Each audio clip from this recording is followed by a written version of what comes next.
Hi dears, welcome to Way to Success Frame. We can explore more about the new kings and kingdoms from Chapter 2 of NCERT Class 7 History. Let's start.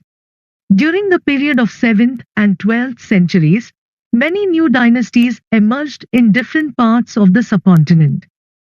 In the 7th century, there were big landlords or warrior chiefs in different regions. They were acknowledged as samanthas or subordinates of kings. Samanthas were expected to bring gifts and provide them with military support.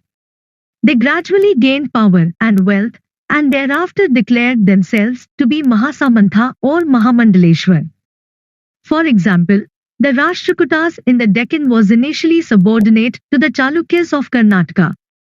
Danti Durga, a Rashtrakuta chief, overthrew his Chalukya overlord and performed a ritual known as Hiranyagarbha. It was a ritual performed by the non-Kshatriyas to become a Kshatriya and a ruler. The main ruling dynasties in the Indian subcontinent were Gurjara Pratiharas, Palas, Rashtrakutas and Chahamans in North India, and the Chola, Pandyas and Chalukyas in South India. Some other lords like Kadamba Mayurasharman and Gurjara Pratihara Harichandra used their military skills to establish their kingdoms in Karnataka and Rajasthan. Many of new kings adopted high-sounding titles such as Maharajadiraj, Great King, Tribhuvana Chakravartin, Lord of the Three Worlds, etc. They often shared power with their samanthas as well as with associations of peasants, traders and brahmanas. The land was owned by the lords. So the producers, such as the peasants, cattle keepers, artisans were compelled to pay rent to the owners. Revenue was also collected from traders. These resources were used to finance the establishment of the king, construction of temples and forts, and also for fighting wars. Members of influential family were appointed by the king to collect revenue. These positions were often hereditary. In most cases, army positions were held by the close relatives of the king. Prashastis and land grants. Prashastis are a special kind of inscription. They were composed by learned Brahmins in praise of the rulers. Prashastis were not always true. It used to depict the rulers as valiant, victorious warriors. They were written to help in the administration. An important example is a Prashasti of Samudragupta. It is a poem in Sanskrit composed by his court poet Harisena. This was inscribed on the Ashokan pillar at Allahabad. Kalhana's long poem Rajtarangini in Sanskrit recorded the history of kings who ruled over Kashmir. He used a variety of sources including inscriptions, documents, eyewitness accounts, and earlier histories to present his accounts. His writings spoke the truth about the rulers and their policies. The kings rewarded Brahmanas by grants of land. These were recorded on copper plates. It is given to the people who received land. Warfare for wealth. Warfare was the way to control others' areas. Kannauj was located on the Ganga trade route. It made Kannauj strategically and commercially very important. During the 8th century AD, a struggle for control over the Kannauj took place among three major empires of India. The Palas ruled the eastern parts of India, while the Pratiharas controlled the western India. The Rashtrakutas ruled over the Deccan region of India. The struggle for power over Kannauj between these three dynasties is known as the tripartite struggle. Rulers used to build large temples in order to demonstrate their power and resources. So temples were the first target when one ruler attacked over the other. Sultan Mahmud of Ghazni was the ruler of Afghanistan. He extended control over parts of Central Asia, Iran and northwestern part of the subcontinent. He raided the subcontinent almost every year. Indian temples were depositories of great wealth. His later invasions were specifically directed to temple towns, including that of Somnath. The wealth that Mahmud carried away was used to create a splendid capital city at Ghazni. But he also wanted to know more about the people he conquered. So he appointed a scholar named Al-Biruni to write an account of the subcontinent. His book the Kitab al-Hind is regarded as one of the important sources for historians. Other kings engaged in warfare were Chauhan, who ruled over the region around Delhi and Ajmer. They made efforts to expand their control to the west and the east.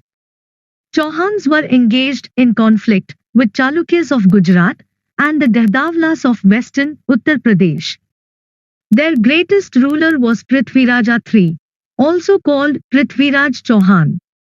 He defeated the Afghan Muhammad Ghori in 1191. But after 1 year in 1192, he was defeated by Ghori. It was the end of his rule. The Cholas. How did the Cholas rise to power?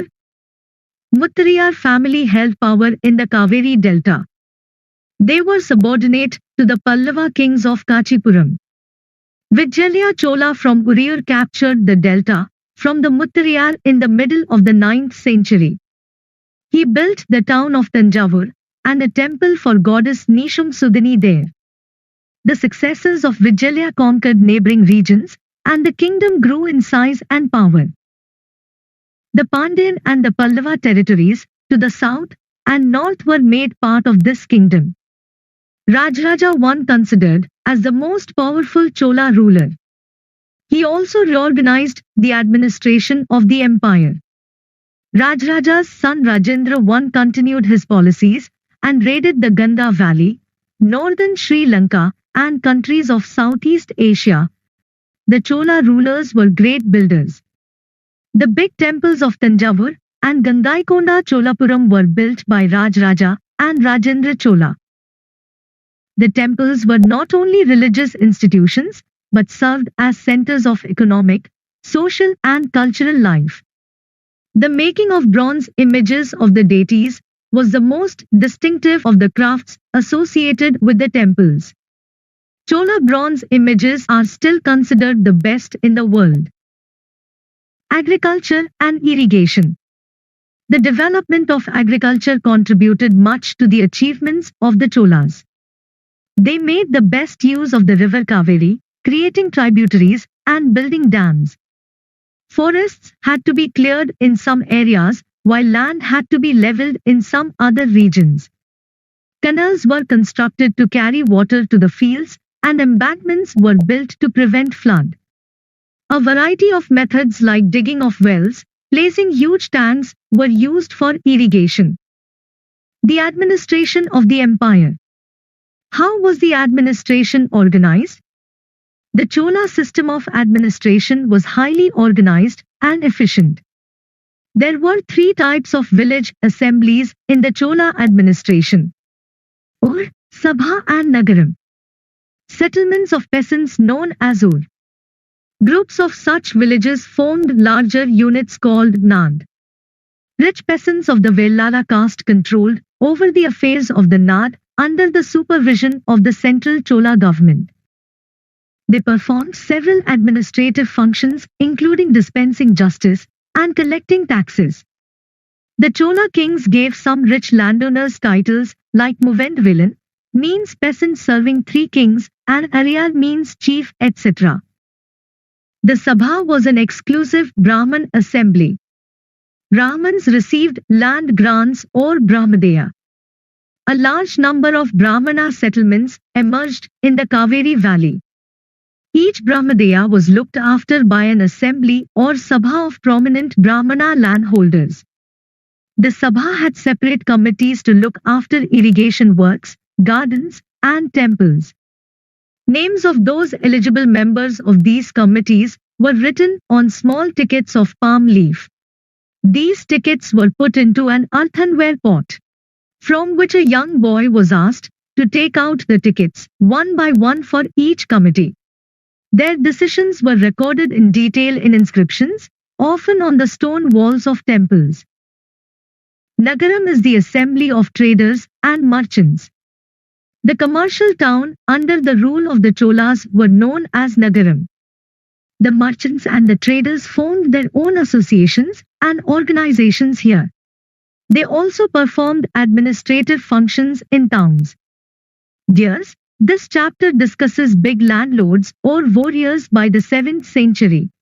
Furthermore, it explores the emergence of new dynasties, administration in the kingdoms, warfare for wealth, and closer look to the Cholas. I hope this video will help you. To stay up to date with my latest videos, make sure to subscribe to this YouTube channel. Thank you.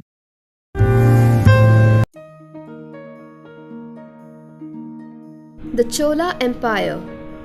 The Chola dynasty is believed to have originated from the fertile valley of the river Kaveri. By the turn of the 18th century, there were three prominent kingdoms of the south: the Cheras, the Pandyas, and the Cholas, who were considered to be the most powerful of the three. The year 985 saw one of the greatest kings of southern India ascend the throne, Rajaraja Chola I, also known as Rajaraja the Great, who defeated the eastern Chalukyas of Vengai, the Pandyas of Madurai, and the Gangas of Mysore. His campaign of expansion included the capture of Sri Lanka, which remained under the Chola rule for 75 years. He also conquered the islands of the Maldives and even sent missions to Indonesia. Being an able administrator and a great lover of architecture, he commissioned the building of the magnificent temple of Tanjore. The temple is named Rajarajeshwar after him.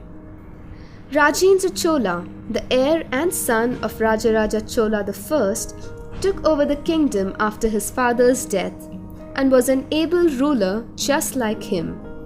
His greatest achievement included the conquest of the Andaman and Nicobar Islands. He conquered lands right up to the banks of the river Ganga. From the holy river, he collected the sacred water in golden pots and poured it into a tank he called Chola Ganga.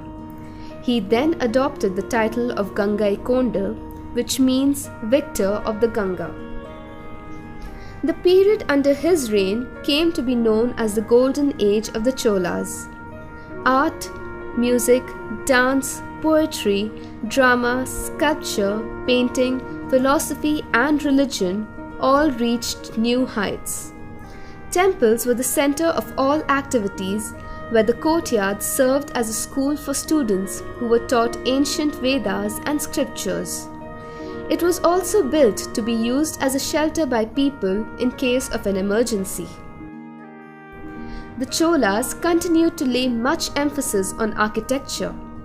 Magnificent temples were built. The Brihadishwara temple at Tanjore is a prime example. Another famed art form of the time were the carved bronze statues.